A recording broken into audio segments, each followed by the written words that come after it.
Okay. Hello everyone. So today we will start a new topic that is of introduction to polymer chemistry. It belongs to paper number 2 and it is a 3 marks topic. Okay. Without option obviously.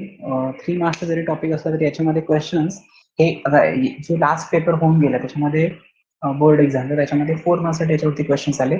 So important आहे हा topic exam point of view.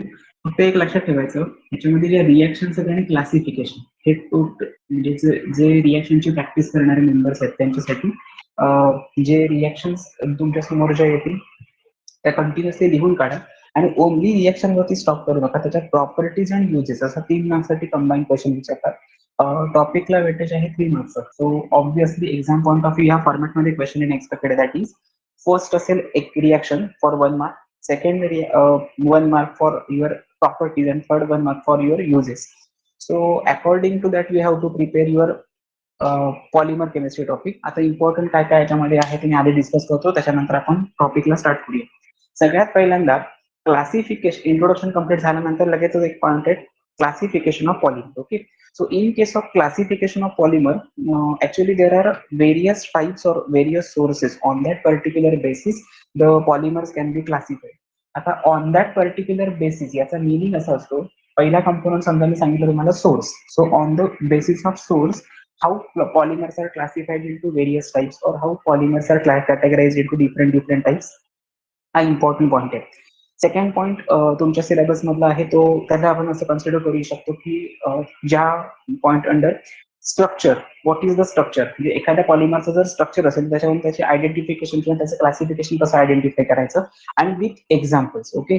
जे मी notes मध्ये study material section मध्ये मी तुम्हाला upload करून देईनच, but study material section मध्ये ज्या notes आहेत त्याच्या बाहेरचं काहीच रीड करू नका, कारण ऑब्व्हियसली 3 मार्काचा टॉपिक आहे. ते क्वेश्चन्स येणारे आहेत ते सुद्धा फिक्स आहेत. आणि सेकंड थिंग त्याला ऑर क्वेश्चन म्हणजे विथ ऑप्शन तर जवळपास 5 to 6 मार्क्स पर्यंत जातो आणि विदाउट ऑप्शन 4 मार्क्ससाठी असतो. सो 4 मार्क्ससाठी जेवढं लागणार आहे तेवढा आधी आपण प्रिपेअर करून घ्यायचं आणि त्याच्यानंतर बाकीचे सगळे जे एक्स्ट्रा पॉईंट्स ऍडिशनल पॉईंट्स आहेत ते आपल्याला प्रिपेअर करायचे. सो वन बाय वन बघूया. इंट्रोडक्शन टू पॉलिमर केमिस्ट्री या टॉपिकचं name of the introduction. So what is the introduction to polymer chemistry. First of all, what are polymers. So polymers are the complex giant macromolecules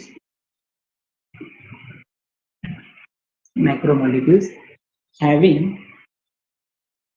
repeating smaller units called as a monomer. Okay. आणि एक simple format मध्ये सांगायचं झालं तर monomer undergo polymerisation to gives polymer.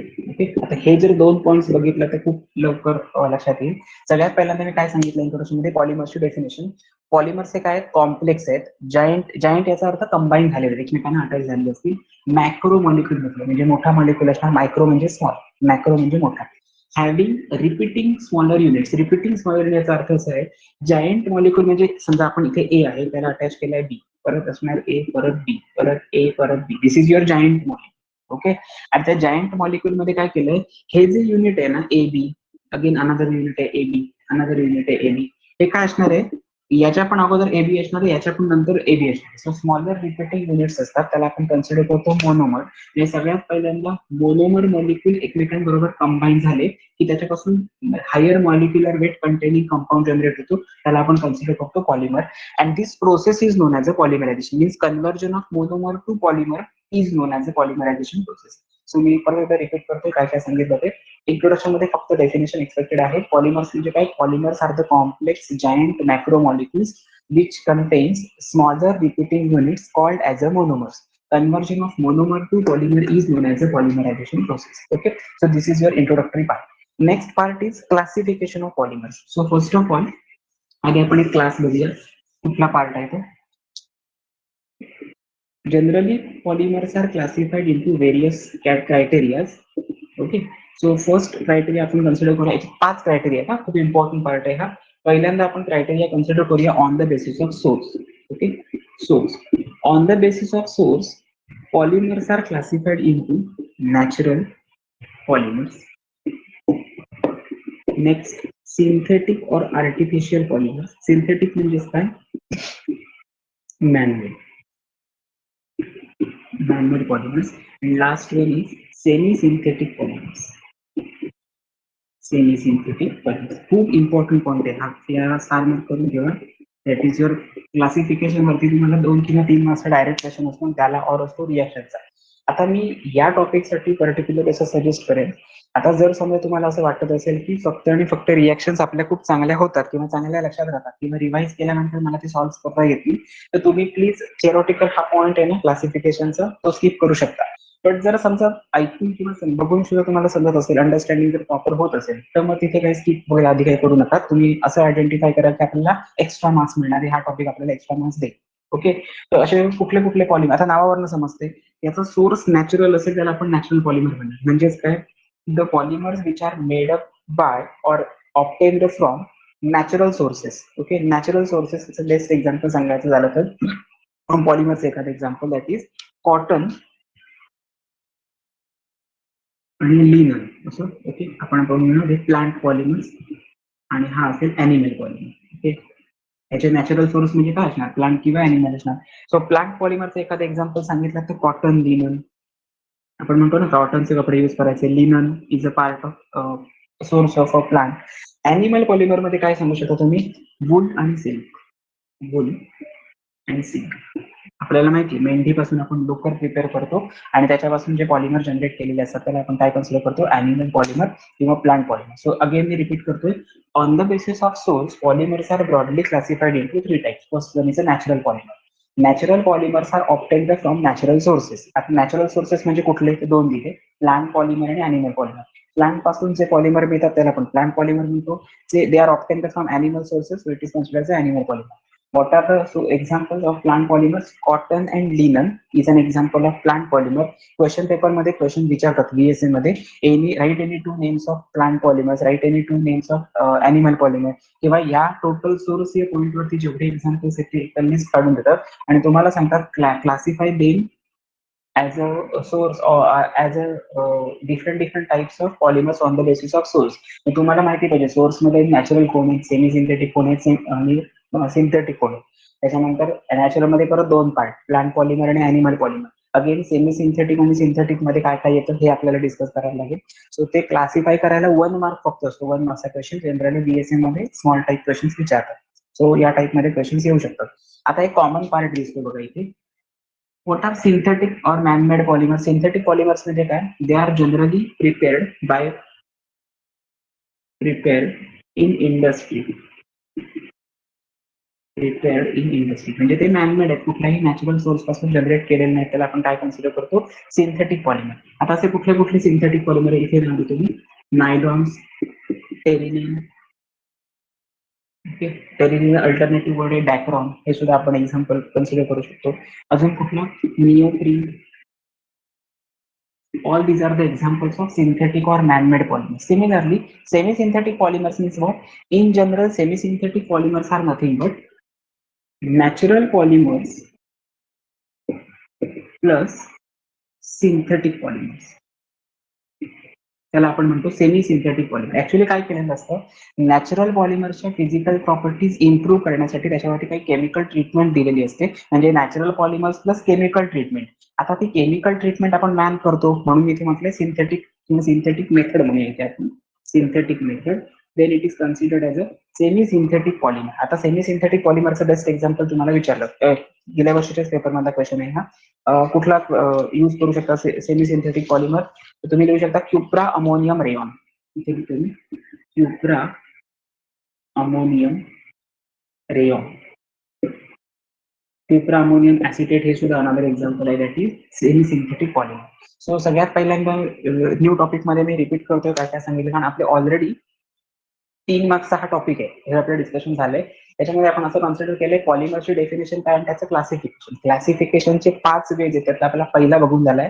त्यातली remaining जे आहे त्याच्यापैकी 3 मार्क्ससाठी कन्फर्म क्वेश्चन असतो. आणि जे आता रिमेनिंग टॉपिक्स आहेत मीन्स पॉलिमर केमिस्ट्री असेल किंवा तुमचा पी ब्लॉक इलेमेंट आहे किंवा अजून आपल्या इथे कोणता राहिलाय, हा ionic equilibrium.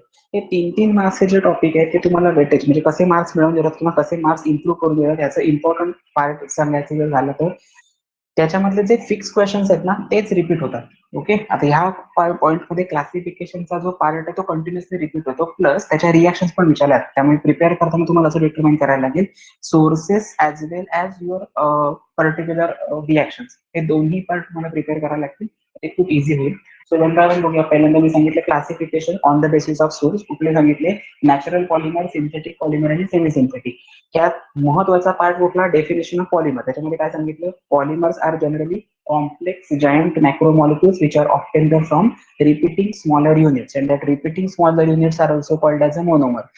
Conversion of monomer to polymer is known as a polymerization process, and this overall concept or overall study is called as a polymer chemistry. Okay, next सांगितलं classification on the basis of source. So on the basis of source they are classified into three types: semi synthetic, synthetic and natural. Natural polymers are obtained from natural sources like plant and animal. इथे म्हटलंय plant पॉलिमरचे example दिलेत cotton and linen, आणि animal पॉलिमरचे example दिलेलं आहे wool आणि silk.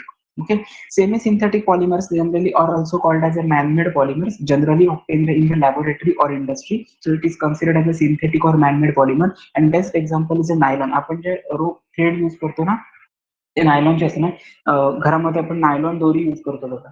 ती दोरी प्रिपेअर करताना जो कंपोनंट यूज केलेला आहे हा कसला आहे? मॅनमेड सिंथेटिक पॉलिमरचं एक्झाम्पल आहे. टेनिलिन आणि निओप्रीन हे अल्टरनेटिव्ह एक्झाम्पल आहे. आणि सेमी सिंथेटिक म्हणजे काय? नॅचरल पॉलिमर वरती त्याच्या फिजिकल प्रॉपर्टीज इम्प्रूव्ह करण्यासाठी आपण केमिकल लॅबमध्ये त्याच्यात ट्रीटमेंट देतो, त्याला तुम्ही कन्सिडर करता semi synthetic polymer. And best example is cupra ammonium acetate rayon or cupra ammonium rayon. Okay, any कुठलं एक्झाम्पल घेतला तरी चालेल. So this is the first way of classification of a polymer. Second way of classification of polymer is on the basis of structure. बघूया काय आहे ते, पण त्याच्या आधी याचा एक स्क्रीनशॉट घेऊन ठेवा जर पॉसिबल असेल तुम्हाला तर. आणि सेकंड थिंग, याच्या स्टडी मटेरियल सेक्शन मध्ये आजच्या मी नोट्स तुम्हाला शेअर करणार आहे. ओके, स्टडी मटेरियल सेक्शन तुम्ही ऑब्झर्व करत असाल जर तर इंट्रोडक्शन टू पॉलिमर केमिस्ट्रीच्या नोट्स, आणि याच्या अगोदर सगळे जेवढे टॉपिक्स आपले कम्प्लीट झालेत, मला वाटतं आपले हे फक्त 2च टॉपिक आय थिंक राहिलेत. सो जे 2 टॉपिक पेंडिंग राहिलेले आहेत तुमचे, त्याच्या प्रिव्हियस इयरची क्वेश्चन बँक मी टॉपिक वाईज देत आहे. आता कन्सिडर करा, समजा एखादा व्ह्यू तुम्ही बघितलेला नसेल. फॉर एक्झाम्पल एखादा टॉपिक घेऊया आपण, अमाइन टॉपिक घेऊया. अमाइन टॉपिक वरचे तुम्हाला प्रिव्हियस इयरचे क्वेश्चन बँक मिळालेले नसेल तर प्लीज मला पर्सनलला मेसेज टाका, जेणेकरून मी काय करेन, तुम्हाला पर्सनली व्हॉट्सअपला शेअर करू शकेन. आणि जो पार्ट तुमच्याकडे झालेला आहे, म्हणजे फॉर एक्झाम्पल आतापर्यंत झालेले जेवढे टॉपिक्स आहेत त्याच्या टॉपिक वाईज टेस्ट चालू होतील नेक्स्ट वीक पासून. सो बेटर वे तुम्ही कंटिन्युअसली लेक्चर्स अटेंड केलात. आणि सेकंड थिंग, सायमल्टेनियस प्रिपरेशन ठेवलं तर ते सोपं जाईल. सब्जेक्टिव्ह ॲज वेल एज ऑब्जेक्टिव्ह हे दोन्ही टेस्ट असणार आहेत एकाच दिवशी, हे लक्षात ठेवा. म्हणजे फॉर एक्झाम्पल समजा हॅलोजन डेरिव्हेटिव्हची एमसीक्यू बेस्ड टेस्ट असेल तर ती त्याच फॉर्मॅटमध्ये सब्जेक्टिव्ह टेस्ट पण तुमची त्याच वेळ असेल. आणि ह्या सगळ्या ज्या टेस्ट आपल्या कम्प्लीट होईल त्याच्यामध्ये जे आलेले क्वेश्चन्स असतील ते क्वेश्चन बँक मधून डायरेक्टली येणार आहेत का? नाही, प्रिव्हियस इयरच्या क्वेश्चन बँक मध्ये काही क्वेश्चन असतील, पण काही क्वेश्चन अपकमिंग एक्झाम मध्ये येणारे इम्पॉर्टंट असतील. ओके, त्या क्वेश्चन बँकचे कलेक्शन आम्ही बोर्डकडे सबमिट करतो, त्याच्यानंतर तुमचा पेपर सेट होत असतो. त्यामुळे प्लीज त्याचं एमसीक्यू किंवा बीएसए हे लाईटली घेऊ नका. ओके, प्लीज प्रिपेअर करा. ते एका दुसरा क्वेश्चन येत नसेल तर त्याचा आन्सर समजून घ्या, नेमका तो क्वेश्चन पडला पेपरमध्ये तर प्रॉब्लेम येईल नाही. ठीक आहे, सोर्स जर स्क्रीनशॉट घेऊन झाला असेल आपण पुढचा पार्ट कंटिन्यू करूया, that is on the basis of structure. Okay, Rohan completed.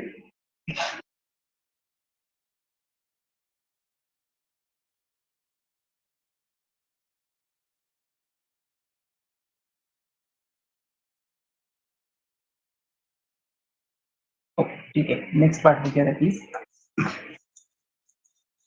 Classification on the basis of structure.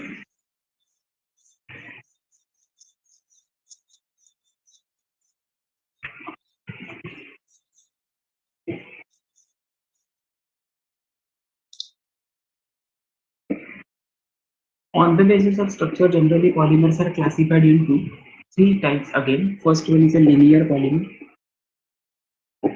Second one is branched polymer. And third one is cross-linked polymer. Okay, आता linear polymer याचा meaning आता नावावरून समजते. Linear याचा अर्थ काय? एका straight chain मध्ये असणार. So similarly monomeric units are combine or join together in the linear form, त्याला आपण कन्सिडर करतो लिनियर पॉलिमर. आता लिनियर पॉलिमर एखादा डिटरमाइन करायचं असेल तर त्याची एक्झाम, ओके, ठीक आहे. काही जणांचा लाईव्ह चॅटमध्ये मेसेज आहे की 4th ऑफ जुलै पासून एक्झाम होते, त्याचं काय करायचं? बरं. आता मी क्लिअर करतोय. युनिट टेस्ट तुमची मला वाटतं 4th जुलै पासून आहे. सेकंडली तुमचा जो काही पार्ट आतापर्यंत झालेला आहे, जेवढा शिकवून झालाय, आय थिंक तुमच्याकडे 2च टॉपिक तुम्हाला टेस्टला त्यांनी दिलेत. That is halogen derivative in alcohol phenol इथर. हे 2 टॉपिक तुमच्या टेस्टसाठी असतील असं कन्सिडर केलं गेलंय. सो ह्या दोन्ही टॉपिकवरचं प्रिपरेशन तुमचं ऑलमोस्ट डन असेल, तर तुम्ही टेस्ट ऑफलाईन द्यायलाच पाहिजे का तो 11th स्टँडर्डला तुमचे unit test, term 1, second unit test आणि फायनल एक्झाम प्लस ऍडिशनल तुमची प्रॅक्टिकल एक्झाम, ह्या 5 एक्झामचे मार्क्स मिळून त्याचं ऍव्हरेज काढलं जातं आणि ते ऍव्हरेज जर 35 पेक्षा लेस असेल तर तुमच्याकडनं एक्स्ट्रा पेपर सॉल्व्ह करून घेतला जातो. जर तुम्ही पास असाल तर समजा तुम्हाला 40 मार्क्स मिळत असतील, तो 40 हा तुमचा मार्कलिस्ट व्हायचा रिझल्ट असणार आहे. ओके, सो ऍव्हरेज काढून दिलं जातं. पण 12वीला तसं काहीच नाहीये. सो 12वीला तुम्ही एक्सपेक्टेड काय, मी तुम्हाला गेल्या वेळी पण सांगितलेलं, ज्यावेळी तुमचे अशा टेस्ट कम्प्लीट होतील, म्हणजे फॉर एक्झाम्पल 4 तारखेपासून समजा 12 तारखेपर्यंत तुम्ही इथे प्रेझेंट असाल ऑफ तुमच्या कॉलेजच्या एरियाने, कारण मोस्ट ऑफ द स्टुडंट हे इंटिग्रेटेड बॅच साठी आहेत. म्हणून जर मेंबर्स इथे अवेलेबल असाल, तुम्हाला पॉसिबल असेल तर तुम्ही टेस्ट देऊ शकता. बट जर तसं पॉसिबल नसेल तर तुमच्या सब्जेक्ट टीचर किंवा क्लास टीचर्सना, म्हणजे फॉर एक्झाम्पल क्लास टीचर्सनी कन्सर्न करून ते जे पेपर आहेत ना ते तुमच्यासाठी कंपल्सरी नसणार आहे. ओके, याचं रिझन काय, 12वीच्या तुमचे जे पेपर्स असतील त्याच्यामध्ये ऍव्हरेज मार्क्स काढायचे नसतात. हे तुमचं इंटरनल रेकॉर्ड असतं. फॉर एक्झाम्पल तुमचं प्रॅक्टिससाठी, म्हणजे असं कन्सिडर करूया फिजिक्सचा पेपर तुम्ही दिलात आणि केमिस्ट्रीचा पेपर दिलात नाही, मग केमिस्ट्रीच्या पेपरमध्ये तुम्ही फेल, ऑब्व्हियसली ऍबसेंट टाकले तुमचा फेल असा रिझल्ट येणार. पण तो फेल असा रिझल्ट फायनल एक्झाम पर्यंत, म्हणजे तुमच्या बोर्ड एक्झामला दिला जाणार नाहीये. त्यामुळे बोर्ड एक्झामचे टोटल मार्क्स कन्सिडर करूनच तुमच्या मार्कशीट वरती मार्क्स असतात.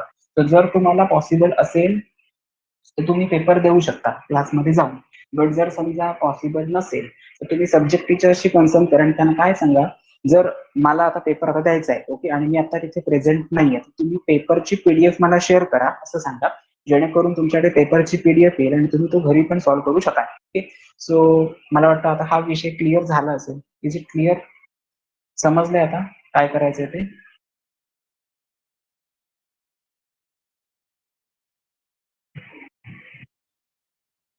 Reply fast please.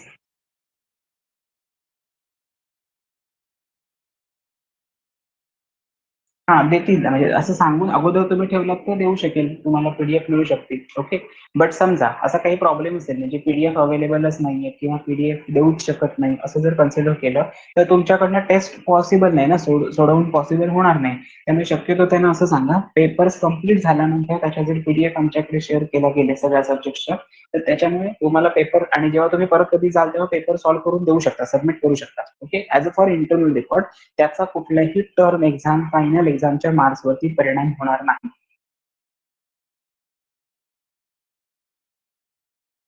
हा, तेच मी म्हणून म्हटलं की जर समजा एका पेपरसाठी तर तुम्हाला येणं इम्पॉसिबल आहे ना, पॉसिबल नसणार आहे ते. एका पेपरसाठी बायो असेल किंवा काय आयटी असेल किंवा आणखी कुठला मराठी असेल सब्जेक्ट, त्या सब्जेक्टसाठी तुम्हाला पेपर देणं पॉसिबल होणार नाही.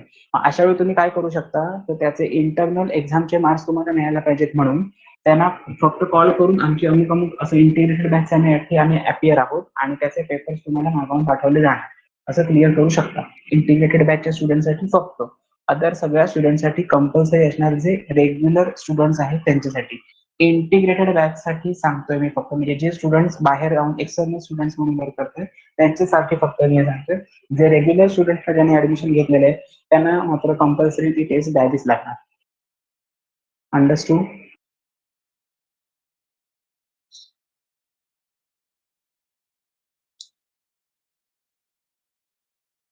Okay, very good.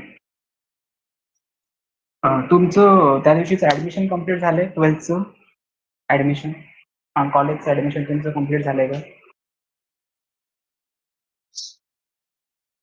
ओके, मग काही प्रॉब्लेम येणार नाही.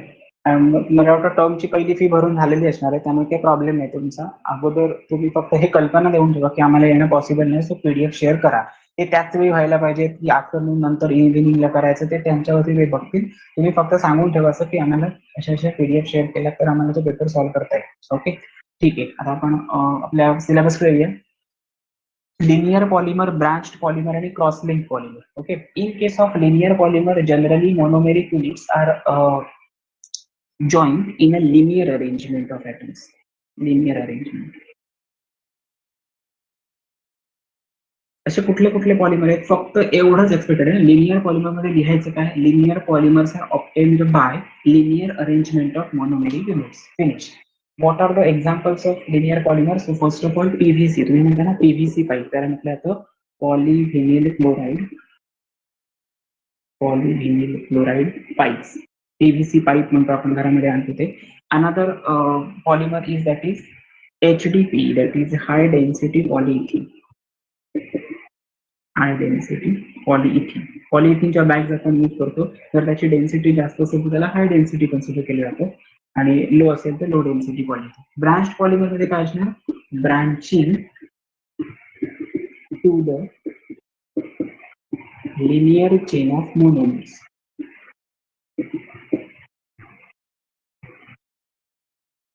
मोनोमरची लिनियर जी चेन असेल त्याला ब्रांचिंग जर प्रेझेंट असेल तर त्याला ब्रांच पॉलिमर असं कन्सिडर करतात.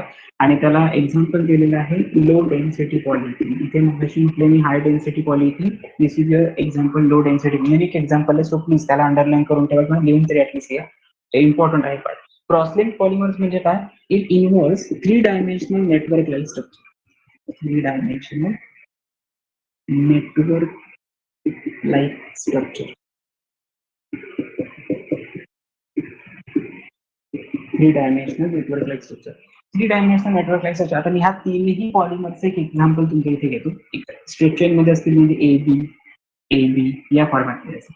ब्रांच पॉलिमर कसे असतील, बी ए, इथे परत बी असेल, इकडे बी असेल, इथे परत बी, इथे परत ए, या फॉर्मॅटमध्ये. ह्याला ब्रांचिंग म्हणायचं. आणि 3 डायमेन्शनल कसं लिहू शकतो तुम्ही,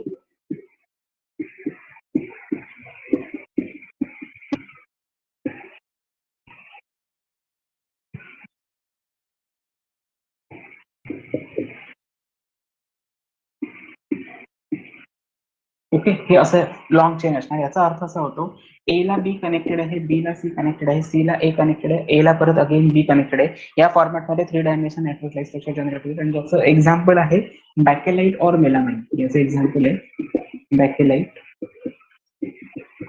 और melamine. So example question paper असा क्वेश्चन विचारा, dot dot is an example of crosslink polymer. Option मध्ये ह्याची कुठली दिलेली असेल. सो बॅकेलाइट किंवा मेलामाइन तुम्ही कन्सिडर करू शकता. So on the basis of structure they are classified into these 3 criteria. First one is a linear polymer, second one is a branched polymer, and the next one is a cross-linked polymer. Okay.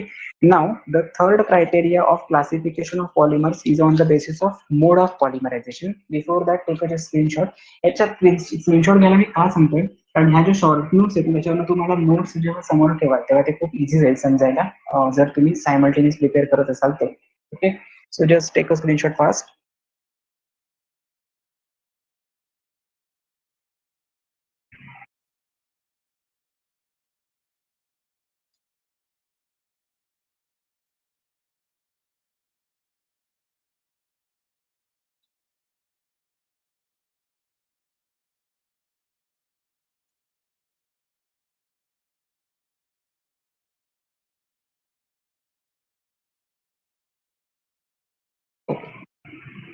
Next, that is third criteria is mode of polymerization.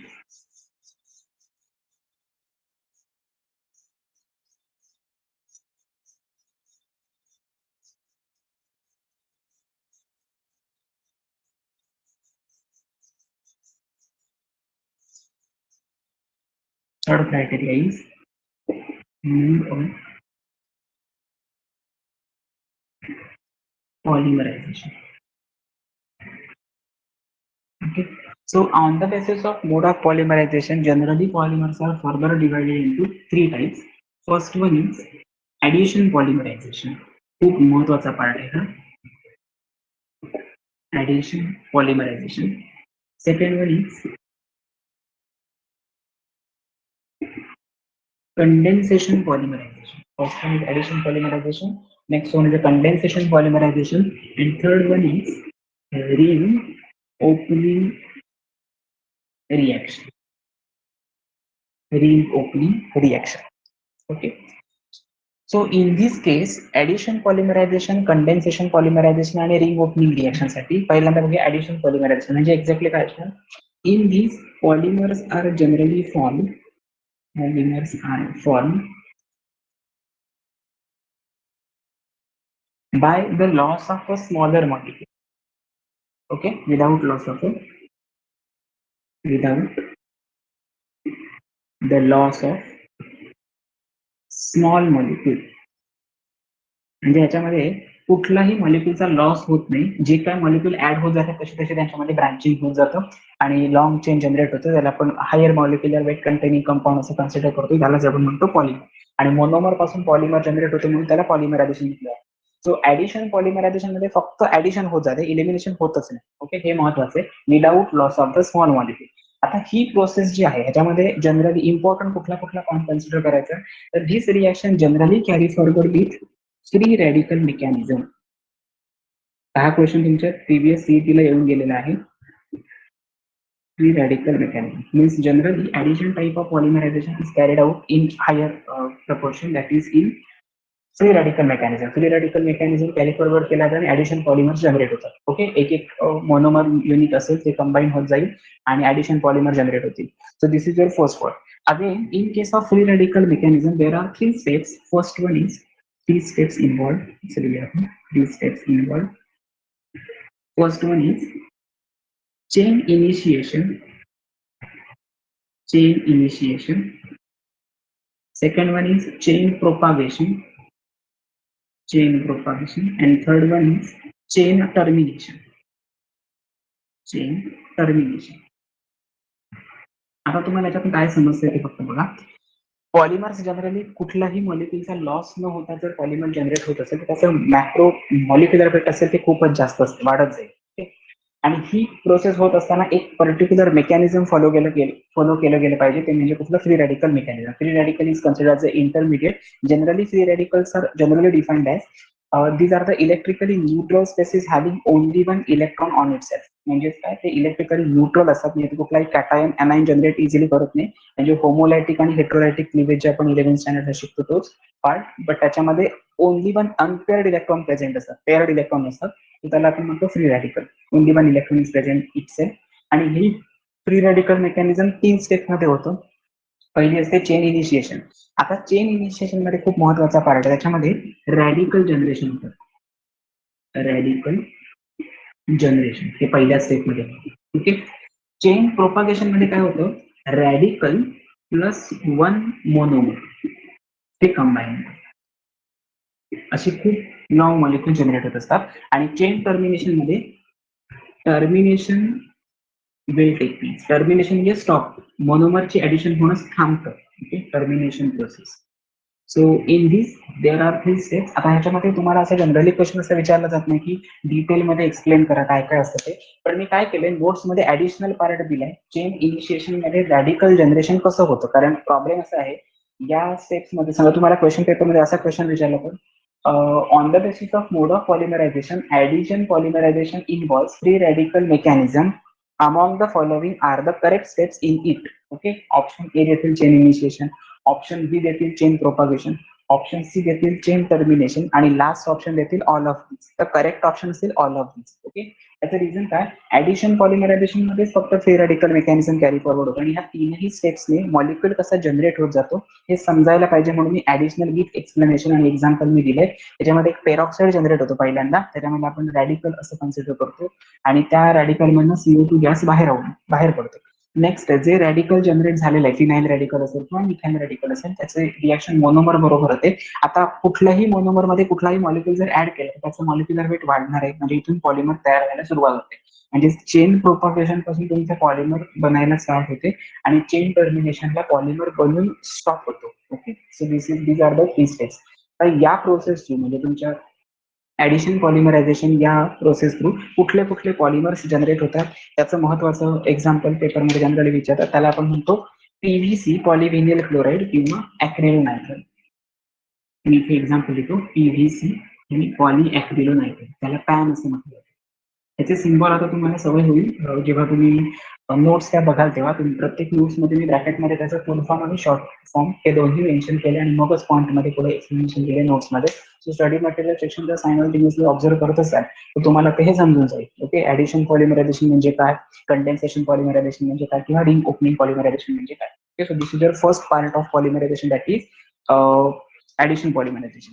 आता condensation पॉलिमरायझेशन मध्ये काय होतं, इथे आपण एक word वापरलेला, polymers are generally form without the loss of a small molecule. Better way तुम्ही काय करा, ह्याचा स्क्रीनशॉट एक घेऊन ठेवा, मी हे रफ करेन, मग कंडेन्सेशन पॉलिमरायझेशन घेईन, त्याचा एक स्क्रीनशॉट वेगळा घ्या आणि त्यानंतर रिंग ओपनिंगचा वेगळा घ्या, म्हणजे जेणेकरून तुम्हाला तरी पॉईंट्स पण कळतील काय काय लिहायचंय ते.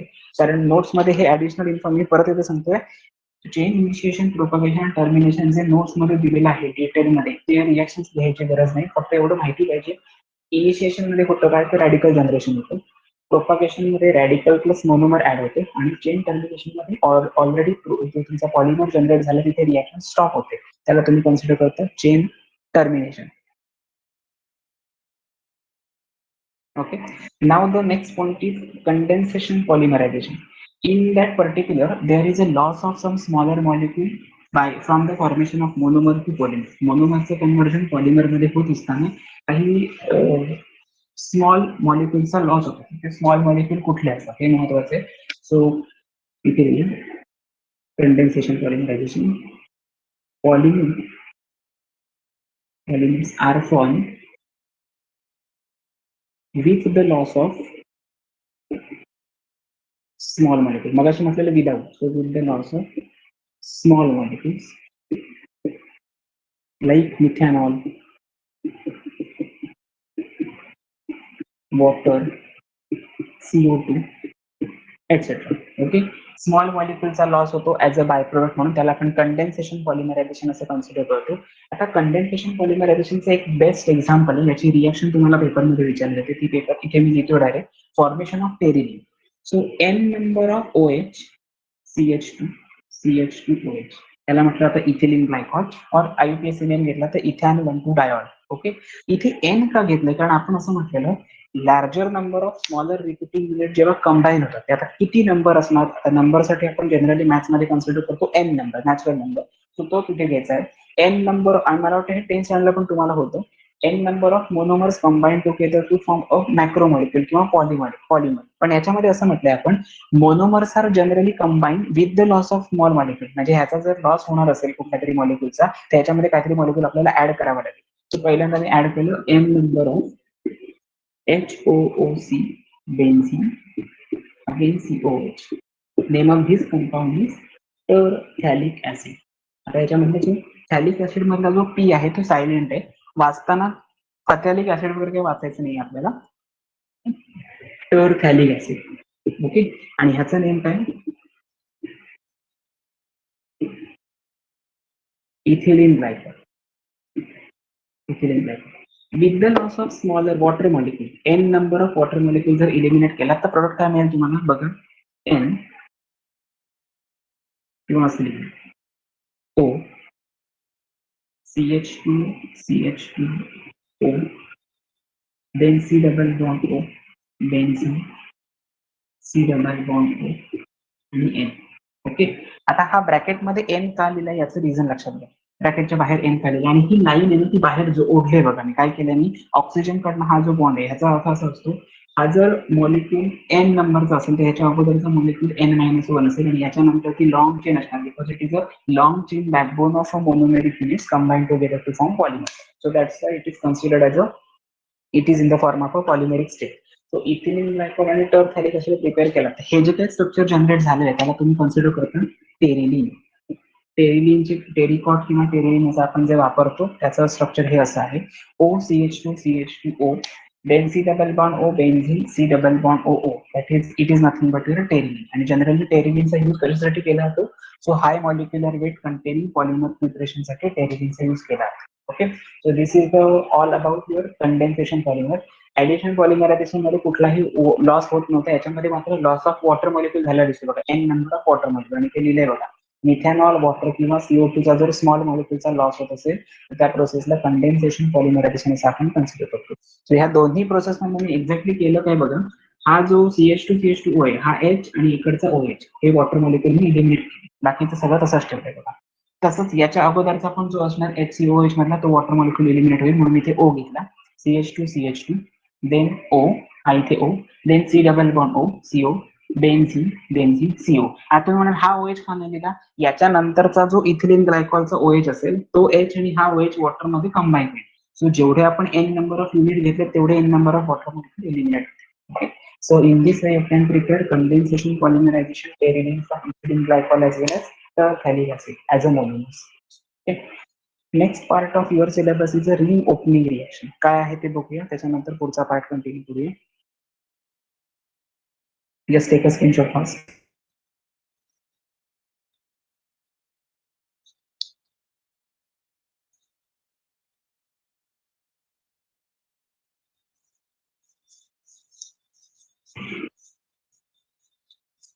आता जे रिंग ओपनिंगचं जे एक्झाम्पल आहे ते युनिक एक्झाम्पल आहे आणि पेपरमध्ये तेच आलं तरी तेच येणार आणि तुम्ही पण तेच लिहिणार, लक्षात ठेवायचं. नावातच आहे रिंग ओपनिंग. याचा अर्थ काय, एक कुठली तरी रिंग स्ट्रक्चर असणार, त्याचं ओपनिंग होणार आणि जे ओपनिंग झालेलं असेल त्याच्यापासून जो जनरेट होईल मोनोमर किंवा पॉलिमर, त्याला आपण कन्सिडर करतो रिंग ओपनिंग पॉलिमरायझेशन प्रोसेस. त्याच्यासाठी एक एक्झाम्पल बेस्ट आहे NH C double bond O.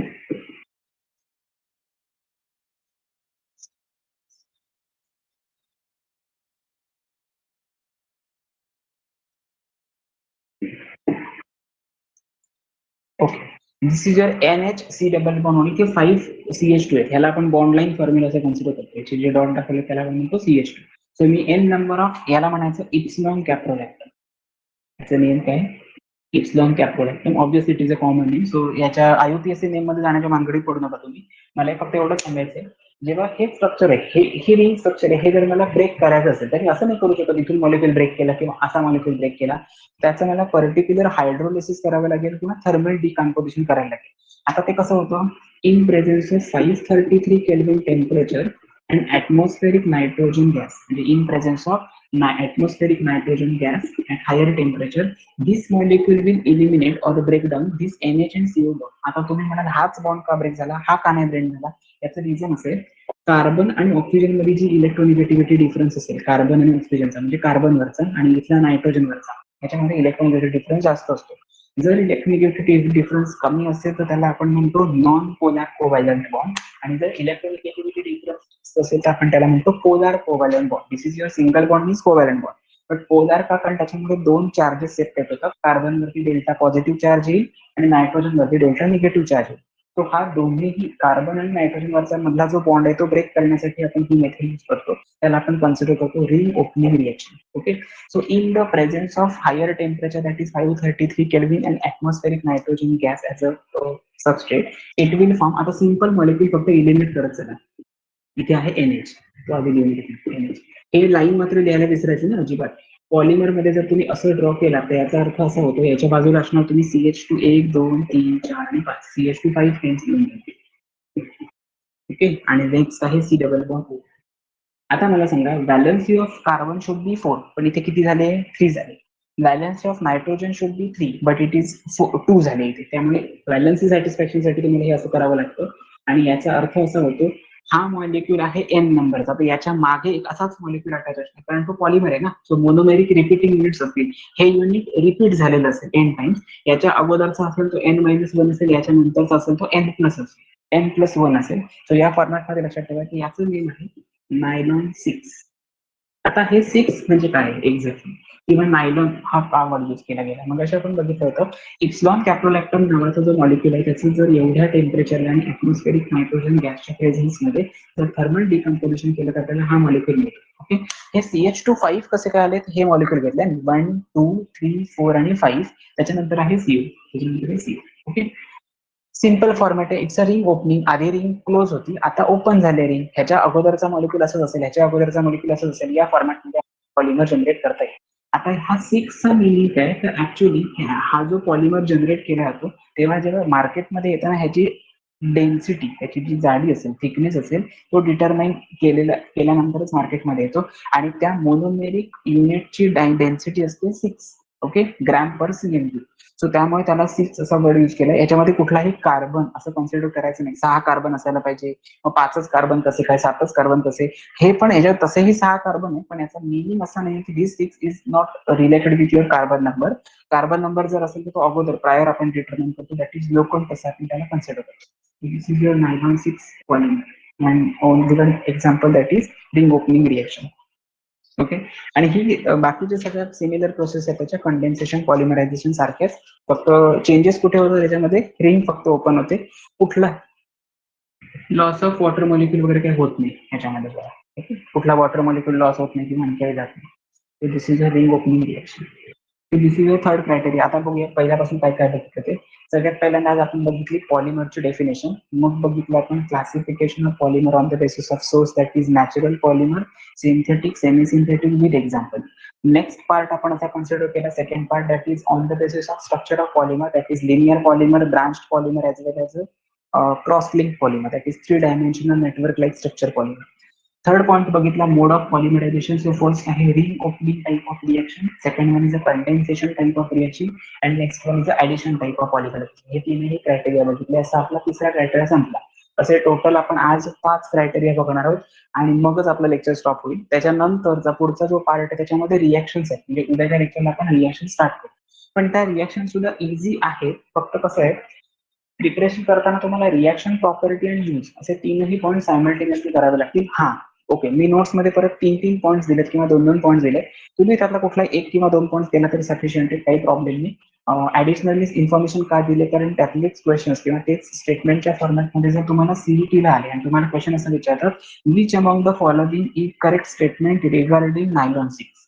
Okay, मग त्याच्या प्रॉपर्टीज 3 दिलेल्या असतात त्या ऑप्शन्स मध्ये आणि खाली चौथी एक वेगळी प्रॉपर्टी दिली असते किंवा अपोजिट प्रॉपर्टी दिलेली असते आणि त्याच्या खाली ऑप्शन चालू होतो only statement B and C is correct, statement 1, 2, 3 is correct, statement 1, 2, 4 is correct आणि लास्ट असणार 2, 3 आणि 4 इज करेक्ट. तुम्हाला आयडेंटिफाय करता आलं पाहिजे कुठले करेक्ट आहेत ते, कारण या टाईपच्या क्वेश्चन मध्ये एकच ऑप्शन करेक्ट असून त्याच्यामध्ये मोस्ट ऑफ द स्टुडंटचं कन्फ्युजन होतं, ते मार्क जातात.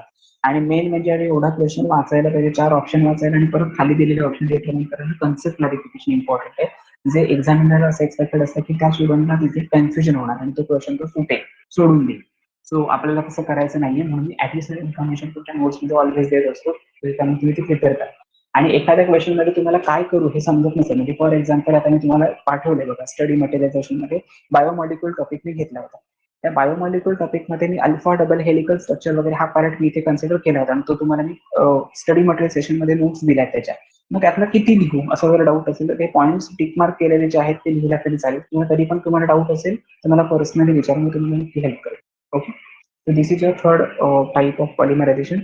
Fourth one is on the basis of intermolecular forces of attraction, they are again broadly classified into 4 to 5 types. Okay, the first one is the elastomer, next one is the fiber, then thermoplastic and thermosetting polymers. So largest classifications of this कुठले आहे, fourth way आहे, बघूया. On the basis of intermolecular forces of attraction, intermolecular forces of attraction,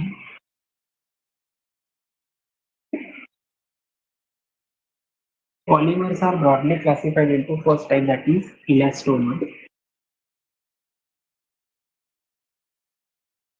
Second is fibers. आता महत्वाचा part, fibre आपल्याला तर तुम्ही generate करत असाल ह्या पॉईंटसाठी, स्पेसिफिकली या पॉईंटसाठी इंडिव्हिज्युअल क्वेश्चन, म्हणजे असं नाही विचारणार how polymers are classified on the basis of intermolecular forces of attraction. हे ओल्ड सिलेबसला क्वेश्चन लिहित होते 3 किंवा 4 मार्काला, पण तेव्हा वेटेज 8 मार्काचं होते. आता ते एक्झॅक्टली हाफ वर आणले, 3 किंवा 4 मार्कालाच क्वेश्चन फक्त येतात आणि सिलेबस मात्र तेवढाच ठेवलाय, वेटेज थोडं कमी केले. त्यामुळे प्रोबॅबल क्वेश्चन असे येतील, write note on fibre, write note on elastomer किंवा थर्मोप्लास्टिक अँड थर्मोसेटिंग मधला डिफरंट काय असं. Thermoplastic, polymer and thermosetting polymers. Okay, so in this case elastomers means what, generally elastomers कसे आपण कन्सिडर करतो. सो जनरली इलास्टिसिटी प्रॉपर्टी जे element show करते, elasticity property. आता ही इलास्टिसिटी प्रॉपर्टी काय आहे तुम्हाला फिजिक्स मध्ये पण झालेलं आहे. इलास्टिसिटी याचा अर्थ काय, ज्यावेळी एखाद्या पर्टिक्युलर पॉलिमर मध्ये एक आपण स्ट्रेस किंवा स्ट्रेन अप्लाय केला, मी काय सांगते बघा, एका पर्टिक्युलर प्रॉब्लेम, समजा आपण रबर आहे, रबरवरती स्ट्रेस अप्लाय केला किंवा स्ट्रेन अप्लाय केला, स्ट्रेन म्हणजे ताणलं त्याला, तर त्याची साईज चेंज इन्क्रीज होत जाते. जेव्हा तो फोर्स तुम्ही एका साईडने सोडून देता तेव्हा रबर आपली ओरिजिनल पोझिशन अक्वायर करतो. त्याचं मिनिंग असं आहे, जर तुम्ही त्याला इलॉंगेट केला तर त्याची लेंथ इन्क्रीज होते. जर तुम्ही तो एक्सटर्नल फोर्स सोडून दिला, रिलीज केला, तर त्याची ओरिजिनल साईज तो ऑक्युपाय करतो. त्याला आपण कन्सिडर करतो इलॅस्टिसिटी प्रॉपर्टी. सो जे कुठले पॉलिमर्स इलॅस्टिसिटी प्रॉपर्टी इंडिकेट करतात त्याला आपण इलॅस्टोमर्स असं कन्सिडर करतो. Generally elastomers they possess weak forces of attraction. Weak van der Waals forces of attraction. Van der Waals forces of attraction. Okay, this is a type of forces of attraction. मला वाटतं आपण हे 11th स्टँडर्डला states of matter या topic मध्ये discuss केलं होतं. Dipole dipole interaction, dipole induce dipole, ion dipole, त्याच्यानंतर डिस्पर्शन ऑर लंडन फोर्सेस आणि weak van der Waals forces. So weak van der Waals forces of attraction elastomers मध्ये present असतं. Elasticity property म्हणजे regaining of the shape किंवा elongation of the shape हे आपण elasticity property मध्ये indicate करतो. आणि सगळ्यात महत्वाचा पॉईंट त्याची काय म्हणू शकतो आपण, जो काही पॉलिमर्स असतात ते कशामध्ये युज केले जातात, एक्झाम्पल्स काय त्याची, बल्कनाइज्ड रबर. बल्कनाइज्ड रबर हे त्याचं एक्झाम्पल. अजून एक एक्झाम्पल आहे बुना एन, बुना एस. हे एक्झॅक्टली बुना बुना काय आहे हे बघूया आपल्याला, पण आता एक्झाम्पल्स फक्त नावं माहिती पाहिजे. उद्याच्या आपल्या रिएक्शन जेव्हा आपण स्टार्ट करू त्याच्यामध्ये हा महत्वाचा पार्ट आहे रिएक्शनचा, तो बघायचा आहे. ओके, आता परत एकदा मी सांगतो इलॅस्टोमर्स मध्ये काय काय सांगितलं ते. Elastomers are such type of polymers, they are obtained by किंवा ते कसे जनरेट होतात किंवा ते त्या कुठली प्रॉपर्टी इंडिकेट करतात, elasticity. Now what is in the elasticity property? when we apply the external applied force to the elastic material, it gets elongated. जर तुम्ही त्याला स्ट्रेच केला तर तो काय करतो, स्वतःच इलॉंगेट होतो. आणि ज्यावेळी तुम्ही तो एक्सटर्नल फोर्स रिलीज करता तेव्हा तो स्वतःची ओरिजिनल पोझिशन असेल ती अक्वायर करतो. ओके, त्याला आपण कन्सिडर करू इलॅस्टिसिटी प्रॉपर्टी. म्हणजे सगळेचे सगळे एलिमेंट्स इलॅस्टिसिटी प्रॉपर्टी इंडिकेट करत नाही. रबर किंवा अजून इलॅस्टिसिटी प्रॉपर्टी इंडिकेट करणारे एलिमेंट्स म्हणजे स्ट्रेच, ती स्प्रिंग असते, ती तुम्ही स्प्रिंग जर ताणला आणि सोडून दिला तर ती ओरिजिनल स्प्रिंग असेल त्या फॉर्मॅटमध्ये येते, ओरिजिनल शेपमध्ये. पण जेव्हा तुम्ही ताणत असता तेव्हा ती लेंथ होत असते, त्याची लेंथ वाढत जाते, त्याला इलॅस्टिसिटी प्रॉपर्टी म्हटलं जातं. It is only in presence of external force. Without external force असं काही होत नाही. म्हणजे आपोआप एखादा कुठला रबर किंवा आपोआप एखादी स्प्रिंग असं ती ताणली वगैरे जात नाही, हे लक्षात ठेवायचं. नेक्स्ट आहे weak van der Waals forces of attraction, त्याच्यामध्ये प्रेझेंट असतं इलॅस्टोमर्स मध्ये. आणि ह्याची एक्झाम्पल्स दिलेत vulcanized rubber, Buna N, Buna S, neoprene, fluoroprene etcetera. Next fibres म्हणजे काय, generally fibres are called as a polymeric solids. Polymeric solids which can form threads, which can form threads. त्याला आपण काय consider करतो, fibres असं consider करतो. फायबरची definition काय, polymeric solids which can form threads are called as a fibres. हा पहिला पार्ट. त्याच्या महत्वाच्या प्रॉपर्टीज काय, तर त्याच्या इथे आपण म्हटलेलं weak van der Waals forces असतात. याच्यामध्ये काय असतात, स्ट्रॉंग फोर्सेस ऑफ अट्रॅक्शन असतात, strong forces of attraction present असतात. ह्या प्रॉपर्टीज डिफरंट आहेत, त्यामुळे लर्न करावे लागतील. ते थेरॉटिकल टॉपिक असणार आहे. फोर्सेस ऑफ अट्रॅक्शन त्याच्यामध्ये काय असणार आहे, स्ट्रॉंग असणार आहे. आणि नेक्स्ट आहेत त्यामुळे ते कुठल्या स्ट्रॉंग फोर्स ऑफ अट्रॅक्शन असणारे कुठले एलिमेंट असतात, they are in the crystalline nature. Okay, आता एखाद्या फायबरचं एक्झाम्पल काय सांगायचं, दॅट इज टेरिलिन. मी कशी जे एक्झाम्पल बघितलं ते. आणि अजून नायलॉन 66 नाही म्हणायचं, 6,6 आहे ते. नायलॉन 6 तसा जो वापरायचा, 66 नाही. ओके, सो टेरिलिन आणि nylon 66 are the examples of fibres. So fibres म्हणजे काय, थ्रेड्स ज्याच्यापासून आपण जनरेट करू शकतो त्याला आपण फायबर असं कन्सिडर करतो. त्या फायबरला कट केलं किंवा त्याच्यावरती mechanical force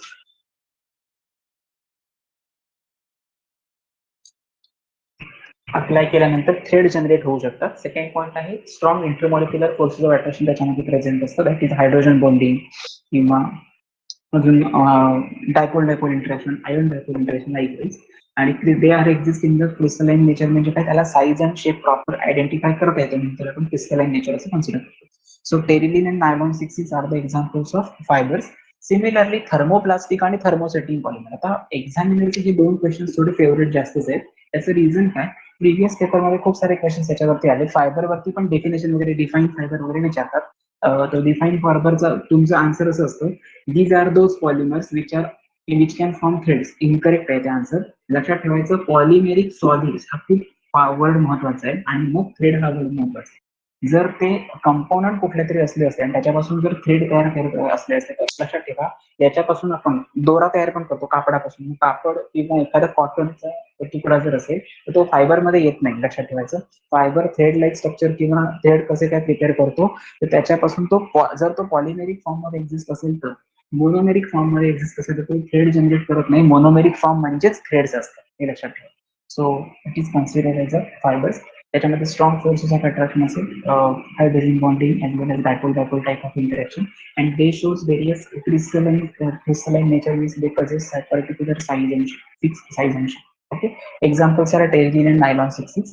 So this is your second part, that is fibers. Next part is thermoplastic आणि थर्मोसेटिंग पॉलिमर्स. स्क्रीनशॉट घेऊन ठेवायचा म्हणजे तुम्हाला बरं पडेल. मी हे रफ करणार आहे आता.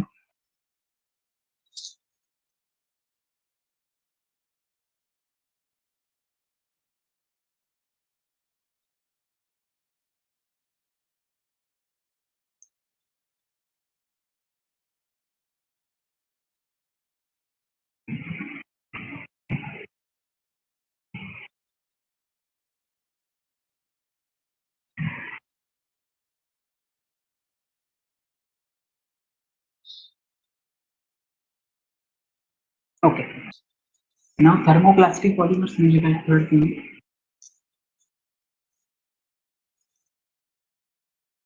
Thermoplastic polymers means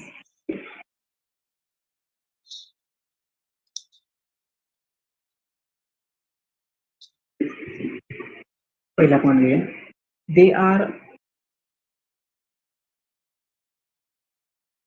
softened on heating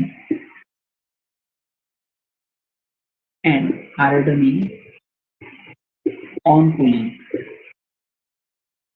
okay, त्याचा अर्थ असा असतो की आपल्याला एक माहिती आहे आपल्या घराच्या बाजूला किंवा आपल्या घरामध्ये काही संडेला वगैरे जर तुम्ही ऑब्झर्व कधी केलं असेल आपल्या घरी काही भंगारवाला येतो. काय करतात ते तुमच्याकडचं भंगार असेल ते गोळा करतात आणि ते काय घरी नेऊन भंगाराच्या गोष्टी भंगार आहे ते आपल्याकडनं नेऊन ते आपल्याकडचा कचरा दूर घाण दूर करून स्वतःकडे नेऊन ठेवत नाही.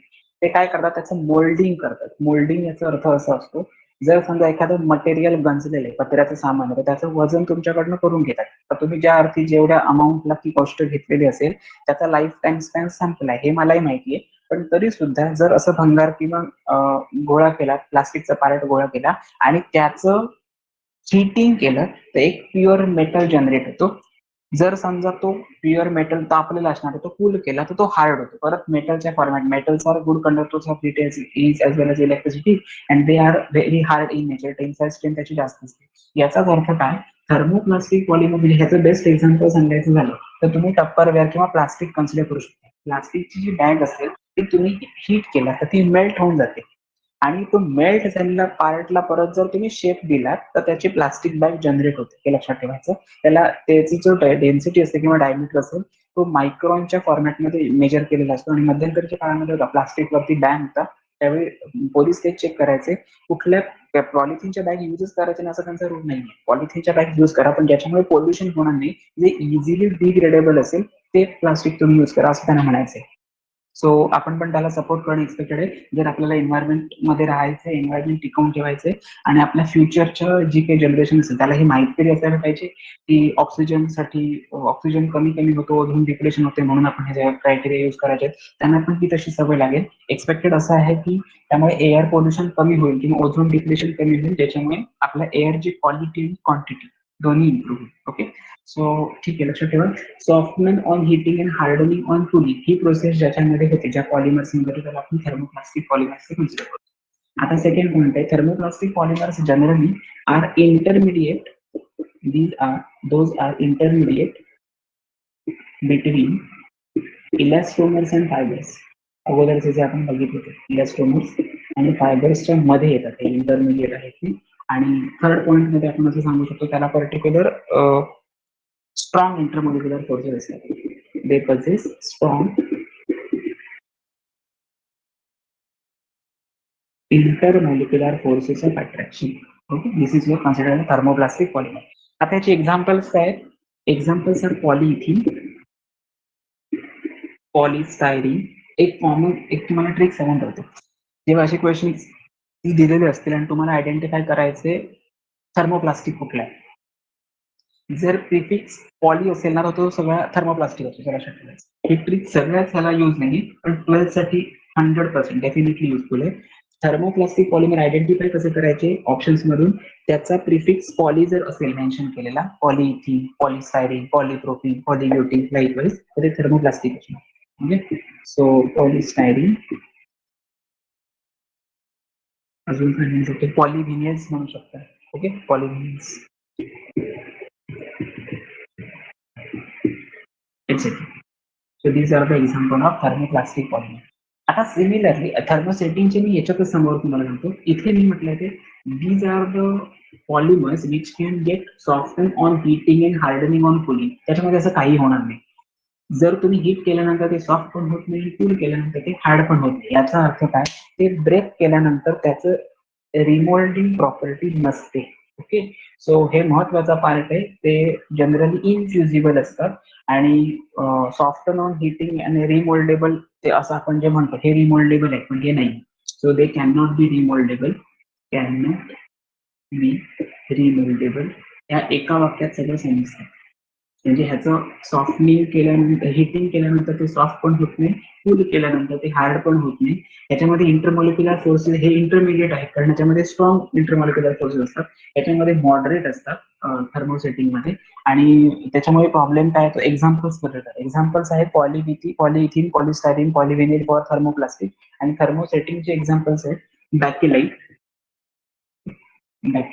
Urea formaldehyde polymer and urea formaldehyde polymer. Urea formaldehyde. Okay आता तुम्ही हे कसं काय लक्षात ठेवा म्हणजे ह्या टर्म्स मध्ये कसं लक्षात ठेवायचं एकच डोक्यामध्ये फिक्स करायचं. हे रिमोल्डेबल आहे म्हणजे याचा रियूज करू शकतो म्हणून तो आपल्याकडनं भंगारवाला घेऊन जातात थर्मोप्लास्टिक. पण तुम्ही बघा जर समजा तुम्ही चप्पल किंवा असं काही पार्ट दिला जे खूप डिकेड झालेला आहे तुम्ही वापरत नाही तुटले वगैरे असं असेल किंवा एखादं बुक दिलात तर तुमच्याकडनं जो माणूस रद्दी घेतो ती पुस्तकं घेत नाही बघा. याचं रिझन असं आहे त्या पुस्तकांचं रिमोल्डिंग पॉसिबल नसतं कारण त्याच्यावरती इंक असते. ओके आणि पेपरचं टेक्स्चर किंवा पेपरवरती जर समजा इंक असेल ती वॉटरमध्ये डीप केल्यानंतर डिझॉल्व्ह होते. ओके करून बघू शकता तुम्ही. पेपर गोळा करायचा आणि पाण्यामध्ये डीप करून ठेवायचा त्याच्यावरची इंक निघून जाते बघा ती लेअर राहत नाही. जसं तुम्ही बेस्ट एक्झाम्पल सांगायचं झालं तर तुम्ही आता एटीएम मध्ये जाता एटीएम मध्ये तुम्ही समजा एखादी पर्टिक्युलर अमाऊंट घेतलात काढून आणि जर ती रिसिट येते ना ती तुमच्याकडे ठेवून दिला तर तुम्ही बघा वरती जे काही तुम्ही ज्या कुठल्या बँकचे एटीएम तुम्ही युज करताय XYZ बँकचं तो लोगो तसाच राहतो पण त्याच्या डाऊन साईडला जी इंक असते ती निघून जाते काही दिवसांनी. याचं रिझन काय ते थर्मोप्लास्टिक मध्ये म्हणून ते बघा सॉफ्ट असतं. मग तसंच आहे थर्मोसेटिंग मध्ये मात्र रिमोल्डिंग होत नाही म्हणजे त्याचं ब्रेकडाऊन केल्यानंतर फर्दर मॉलिक्यूल नवीन जनरेट करणे वगैरे असं काही करता येत नाही. त्यामुळे ते cannot be remouldable so that it does not contain any type of strong intermolecular force of attraction between the neighbouring molecules and examples Bakelite urea formaldehyde. याच्यामध्ये प्रिफिक्स पॉली असतो त्याला म्हणायचं थर्मोप्लास्टिक. याच्यामध्ये नसतो त्याला म्हणायचं थर्मोसेटिंग. आता नसतो म्हणून असं आपण तयार करू शकत नाही ते पॉलिमरची नेम माहिती पाहिजे. बॅकेलाइट युरिया फॉर्मॅल्डिहाइड पॉलिमर मेलामाइन नावाचा एक पॉलिमर असतो.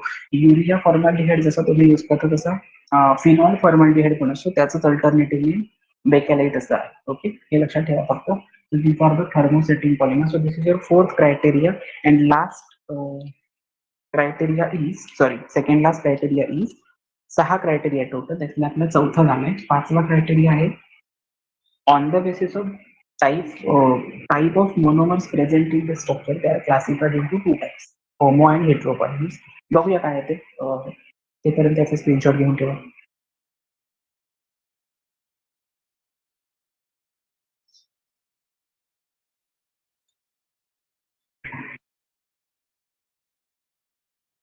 Completed.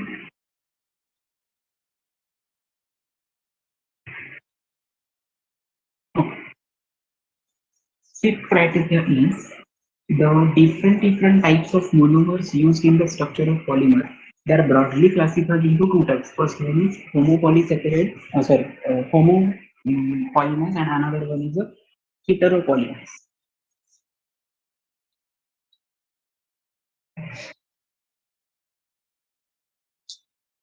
Sixth criteria, monomers used in structure.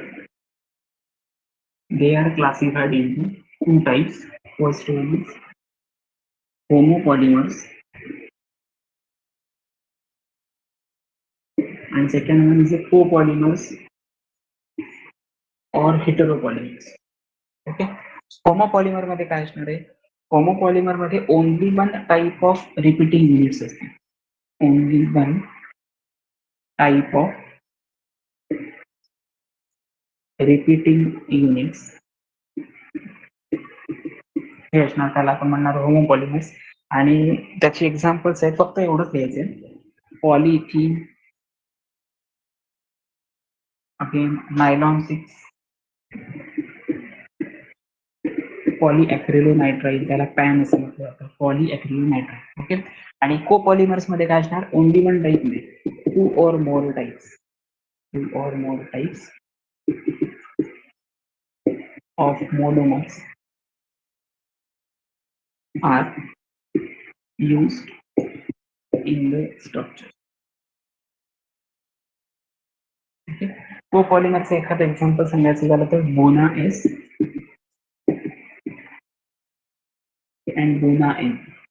Okay, so these are the copolymers of it. Copolymers means for different kinds of monomeric units combined together through strong or weak forces of attraction, and that polymer is formed. That polymer is considered as a copolymer, and overall process is known as a हेटेरोपॉलिमरायझेशन. हे बघा, इथे homo word वापरले म्हणून similar असणार. को म्हणजे काय? Different. त्यालाच आपण हेटेरोपॉलिमर पण म्हणू शकतो. हेटेरोपॉलिमर्स, हेटेरोपॉलिमर्स. Okay, so in this way you can determine the two types of polymer. मला वाटतं सगळ्यात कमी क्लासिफिकेशन याच असेल. आणखी एक अजून आहे, on the basis of degradation. म्हणजे आपण आता पॉलिमर कशासाठी यूज करतो, आपल्या आपण कुठेतरी यूज करणार आहोत डे टू डे लाईफ मध्ये म्हणून. पण समजा त्याचं डिग्रेडेशन होत नसेल तर त्याला आपण कन्सिडर करतो नॉन बायोडिग्रेडेबल पॉलिमर, आणि ज्याचं डिग्रेडेशन नॅचरली होतं त्याला आपण म्हणतो बायोडिग्रेडेबल पॉलिमर. ते फक्त दोनच टाइप्स आहेत, तेवढा फक्त पार्ट बघूया आणि मग स्टॉप करूया, जिथे क्लासिफिकेशनचा सगळा पॉईंट तुमचा कव्हर होतो. आणि त्याच्यानंतर मात्र रिॲक्शन स्टार्ट होतात. त्याच्यामध्ये प्रॉपर्टीज पण आहेत, रिॲक्शन पण आहे, युजेस पण आहेत. सो जर क्रायटेरिया कन्सिडर करायला गेला पेपर सेटरचा किंवा पेपरमध्ये कुठले क्वेश्चन्स येतील, तर आतापर्यंत आपण जो पार्ट घेतला त्याच्यावरती थिअरी बेस्ड क्वेश्चन्स असणार कन्फर्म. आणि याच्यानंतरचा जो पार्ट आहे त्याच्यामध्ये रिॲक्शन बेस्ड क्वेश्चन्स असतील कन्फर्म. म्हणजे दोन्ही लेक्चर्स युजफुल कधी होतील, जर तुम्ही कंटिन्युअसली ती ऑब्झर्व केलेली असतील. आता लाईव्ह लेक्चर जर तुम्ही बघत असाल तर काही प्रॉब्लेम नाही, बट जर लाईव्ह लेक्चर बघत नसाल तर प्लीज माझी एक रिक्वेस्ट आहे, हे लेक्चर कम्प्लीट झाल्यानंतर त्याचं प्रिपरेशन करा, त्याच्यानंतरच पुढचं लेक्चर कंटिन्यू करा. अदरवाईज डिफिकल्ट वाटणार, कारण थिअरी भरपूर आहे याच्यामध्ये आणि प्रत्येकाच्या नावावरून आयडेंटिफाय करता येते. बरं, असंही नाही थिअरी भरपूर याचा अर्थ असं नाही होत की 8-8, 10-10, 15-15 कॉन्सेप्ट, असं नाही. सिंपल 2-2, 3-3 कॉन्सेप्ट आणि कन्फ्युजन होऊ शकतो. सो बेटर वे त्याचं प्रिपरेशन करा आणि मगच रिॲक्शनचा पार्ट कंटिन्यू करा. आय थिंक आपला हा टॉपिक रिॲक्शनचा लास्ट टॉपिक असेल. ओके, आयोनिक इक्विलिब्रियममध्ये रिॲक्शन्स नाही, त्याच्यामध्ये न्यूमेरिकल्स आहेत. आणि पी ब्लॉक एलिमेंट मधला रिॲक्शन्स, थोड्या रिॲक्शन्स आहेत फिजिकल केमिकल प्रॉपर्टीजमध्ये, बट बाकी कुठल्या अशा डिटेल बेन्झिन स्ट्रक्चर किंवा असा काही प्रकार नाही.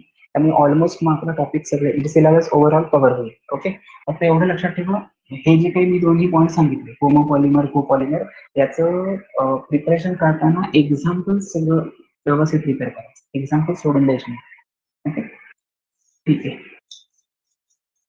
Last criteria of the classification of polymers is total 6 criteria are there. Biodegradability, biodegradability.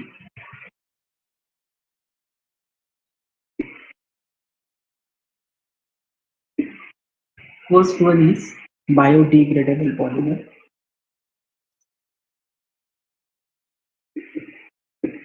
Next one is non-biodegradable polymer.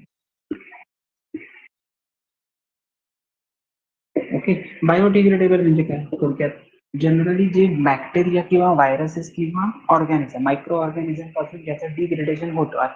Observe करा, एखादा ॲनिमल गेलेला आहे म्हणजे डेड झालाय, आणि तो सॉइलमध्ये असते, तर सॉइलमध्ये असणारे जे मायक्रो ऑर्गॅनिझम असतात किंवा सॉइलमध्ये असणारे जे बॅक्टेरिया त्याचं डिग्रेडेशन करतात आणि त्याच्या बॉडीमध्ये बोन्समध्ये असणारं नायट्रेट फॉस्फेट जे त्याने ओव्हरऑल लाईफमध्ये त्याच्या गेन करून ठेवले, एटीपी ॲडिनोसिन ट्रायफॉस्फेट वगैरे, तो काय करतो, तो स्वतःच्या ग्रोथसाठी. पण याचा अर्थ असा होतो का तो तिथे व्हॅनिशच होऊन जातो, निघून जातो, असं नाही होत. त्याची जो मी म्हटलं नायट्रेट आणि फॉस्फेट त्याच्या बोनमध्ये प्रेझेंट असेल तेवढं फक्त ऍक्टिव्हेट होतं. जो अननेसेसरी अनवॉन्टेड पार्ट आहे तो तसाच राहतो, म्हणजे आपण म्हणतो त्याला हाडांचा सांगाडा, बरोबर ना. सो तसंच आहे, एखाद्या पॉलिमर जर समजा सॉइल मध्ये मिक्स झाला तर सॉइल मधले मायक्रो ऑर्गॅनिझम त्याचं डिग्रेडेशन करतात, त्याला आपण म्हणतो बायोडिग्रेडेबल पॉलिमर. ज्याचं डिग्रेडेशन होत नाही त्याला म्हणणार non biodegradable polymer. So biodegradable polymer best example सांगायचं झालं तर नॅचरल फायबर्स हे बायोडिग्रेडेबल आहेत. नॅचरल फायबर्स हे काय बायोडिग्रेडेबल आहे, आणि इथे काय प्लास्टिक किंवा सिंथेटिक फायबर्स हे काय नॉन बायोडिग्रेडेबल.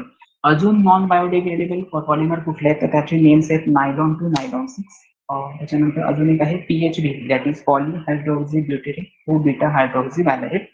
आणखीन एक आहे त्याला आपण असं जनरली म्हणजे इन जनरल ओव्हरऑल त्याला आपण असं कन्सिडर करतो, म्हणजे त्या पॉलिमरचं एक पर्टिक्युलर नेम त्यांनी दिलंय, दॅट इज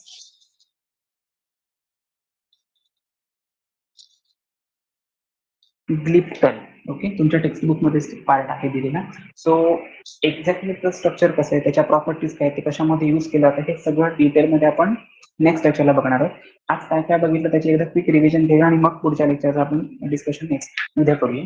पहिल्यांदा आपण असं बघितलं पॉलिमर म्हणजे काय, एक मार्काची डेफिनेशन तिथे कव्हर होते. सेकंड बघितलं classification of polymers on the basis of source. There are three types of or three criteria, actually six criteria, but on the basis of source they are classified into three types.